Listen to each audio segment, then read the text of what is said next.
Bonjour à toutes et à tous, ravi de retrouver sur le plateau de Sport 7. Sport 7, toute l'actualité sportive de votre département. Et aujourd'hui, on reçoit le député Régis Juanico. Bonsoir. Bonsoir. Ça y est, nous sommes confinés chez nous. Est-ce que vous pouvez juste nous expliquer ce que ça veut dire un confinement total ? Non, bien évidemment, mais c'est une restriction très importante de la vie sociale. C'est-à-dire qu'on va demander aujourd'hui aux Français, à l'essentiel des Français, de rester chez eux le plus possible, de limiter leur contact avec d'autres membres de leur famille à peu près 5 personnes, alors que jusqu'à maintenant, on était jusqu'à 10, avec des rassemblements de moins de 100 personnes. Donc il y a une restriction encore plus importante, effectivement, de la vie sociale, ce qui n'empêchera pas, je dirais, d'aller faire les courses, tout simplement, et se ravitailler, par exemple. Mais par contre, les déplacements qui ne sont pas considérés comme essentiels, comme vitaux, qui n'ont pas une justification, notamment sur le plan du travail, seront proscrits. Donc beaucoup de nos compatriotes vont se retrouver pendant un certain nombre de semaines chez eux dans les prochains jours. Où on a envie de faire du sport, ou est-ce qu'on peut partir avec nos enfants, faire de la trottinette ou, comme on a un super terrain de jeu dans le Pilat, faire du VTT. C'est possible ça ? Oui, alors vous savez qu'il y a un blackout total aujourd'hui sur le sport, hein, pas que le sport français, le sport au niveau mondial. Et c'est vrai qu'à la fois les compétitions dans beaucoup de sports collectifs ont été suspendues et les entraînements aussi. Donc aujourd'hui, on voit bien que c'est tout l'écosystème du sport français, du club amateur à la base, en proximité, jusqu'au club professionnel et les grands événements sportifs internationaux qui sont aujourd'hui impactés. Toutes les structures sont fermées, on par a vu une le crise. gym. Le pôle France de gymnastique vient d'être fermé, c'est un établissement scolaire du ministère des Sports comme l'INSEP, donc il y a beaucoup de conséquences à la chaîne. Et puis on sait aussi que les clubs pro sont bien évidemment pénalisés, et financièrement aussi, même s'il y a des dispositifs économiques pour les accompagner. Mais on va parler peut-être des petits clubs, les Coquelicot 42, vous connaissez bien, ils vivent sur les licences, sur les manifestations.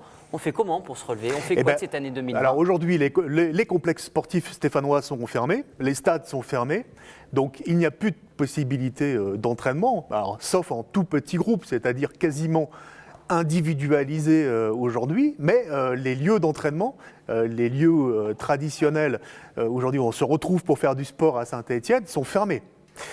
Donc aujourd'hui, il y a pour ces clubs-là qui ne vivent pas qu'avec les licences compétitions, et d'ailleurs les compétitions sont menacées parce que les interclubs c'est au mois de mai, on voit bien que c'est une saison où il y a beaucoup de manifestations et de compétitions sportives, ils vivent aussi d'un certain nombre de ressources financières, notamment par l'organisation de séances de sport santé par exemple pour des gens qui viennent faire de l'activité physique adaptée.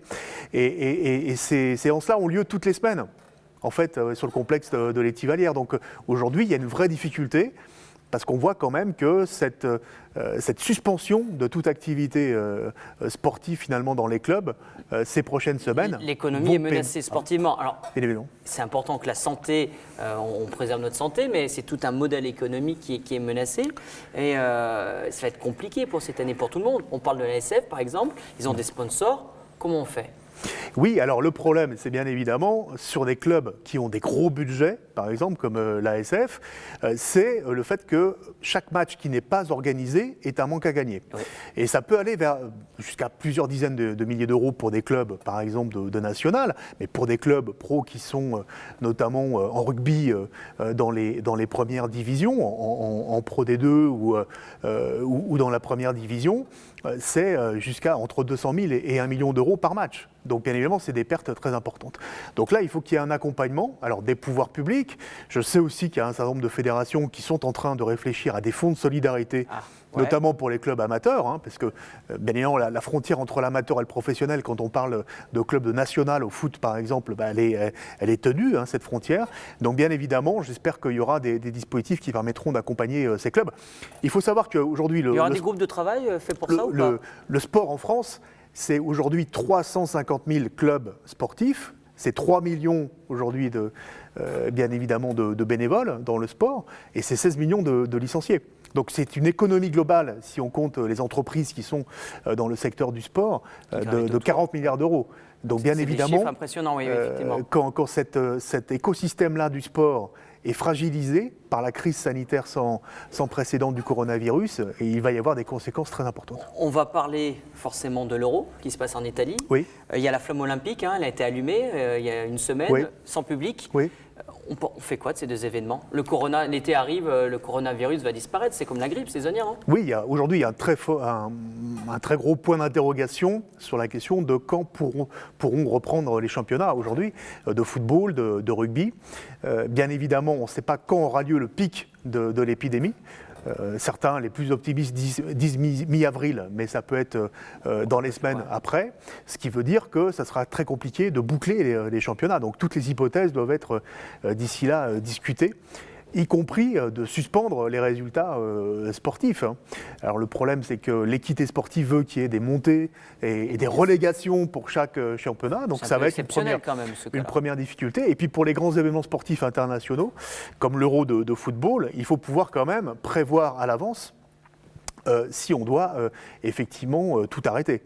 Et ça ne se déclenche pas quelques jours avant le début de l'événement. Donc bien évidemment, cette semaine, on aura sans doute une décision qui va être prise par les instances européennes de repousser d'un an l'Euro de football. Pour les Jeux de Tokyo, c'est un petit peu différent. C'est-à-dire qu'aujourd'hui, le CIO et les organisateurs japonais nous disent qu'ils n'envisagent pas pour le moment, ni de reporter, ni d'annuler les Jeux olympiques et paralympiques de Tokyo. Il faut savoir qu'il y a déjà 11 milliards d'euros qui ont été investis pour les Jeux olympiques de Tokyo, donc c'est des sommes très très importantes.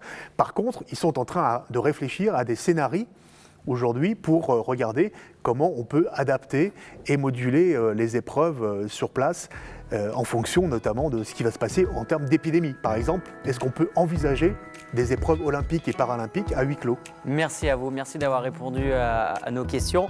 À très bientôt dans Sport 7.